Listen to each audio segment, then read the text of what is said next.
decided to do something a little different on our channel today in honor of Halloween and talk about the history of black cats and why they're considered to be bad luck. So I took to the trusty internet and found out a few fascinating facts about black cats. Studies are showing that they are more disease resistant, and also both male and female cat have to have the black cat gene for the kitten to be born black. So that gene is dominant, and most black cats have golden eyes because of all the pigment, and there are more male black cats than female. As far as why black cats are thought to be bad luck, this is mostly a Western culture thing. In Japan, they say that black cats are considered to be good luck, especially for single women. They attract suitors. They also believe you keep a black cat safe and healthy, it will keep you safe and healthy. And if you don't have a real black cat, you can use a figurine facing north and it will keep evil spirits away. Historically, fishermen and their wives thought black cats to be good luck, and many kept them in their home and on their boats. And at one time, black cats became so sought after that a lot of people couldn't even afford them. Because of the connotation with black cats and witches, many animal rescues in the United States stop the adoption of black cats in the month of October because they're used for... So there's this article on history.com written by Elizabeth Yuko. It's a really good article. It was just posted October 13th of this year. Why black cats are associated with Halloween and bad luck.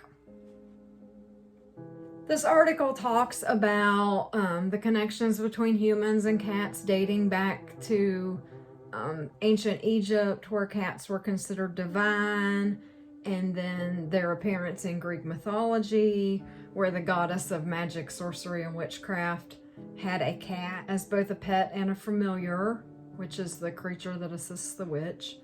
And then it talks about the written records linking black cats to the occult as far back as the 13th century, when an official church document called Vox in Rama was issued by Pope Gregory IX on June 13th, 1233.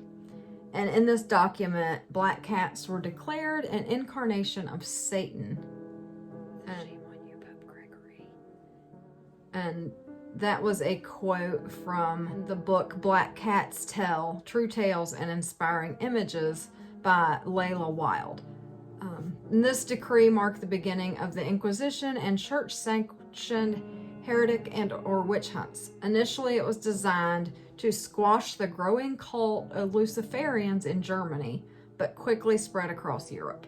So then you had your predominantly elderly single women that were feeding stray cats were thought to be witches. And then they started thinking that the cats were their familiars or the cats were the witches in disguise. And specifically black cats that are hard to see at night, they started thinking that was the witch stalking them or whatever. According to Saradwin Fallingstar, who is a Wiccan priestess and author of Broth from the Cauldron, A Wisdom Journey Through Everyday Magic, witches were the pre-Christian pagan practitioners of Europe. Although the early Christian church coexisted with witches, as the church gained power, she says they saw witches as their direct competition in gaining the hearts and minds of the people. So that's when the church began hunting, persecuting, torturing, and killing witches in vast numbers. Witches honored the natural world, having deep respect for plants and animals.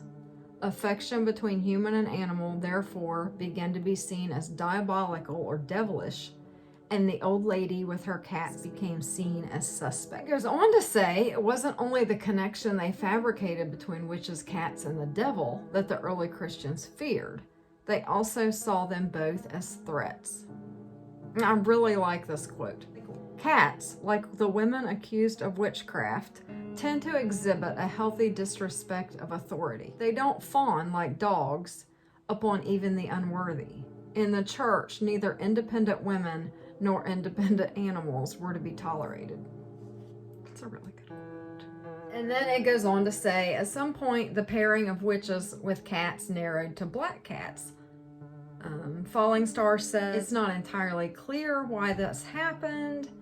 The relationship between witches and black cats in particular is probably imaginary, but it is possible that the black cats make better mousers since they cannot be seen at night, therefore having a hunting advantage. And then, this is funny, I like her wit. She then says witches do tend towards the practical. So, yeah.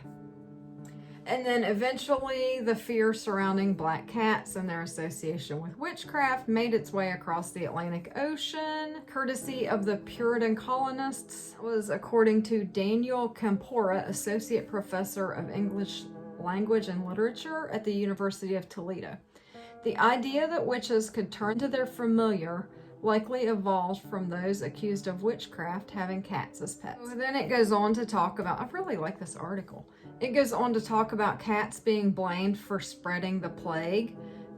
During the Middle Ages, it wasn't uncommon for cats to be killed given their association with evil. Some people went as far as blaming cats for the spread of the bubonic plague and used that as another reason to get rid of them.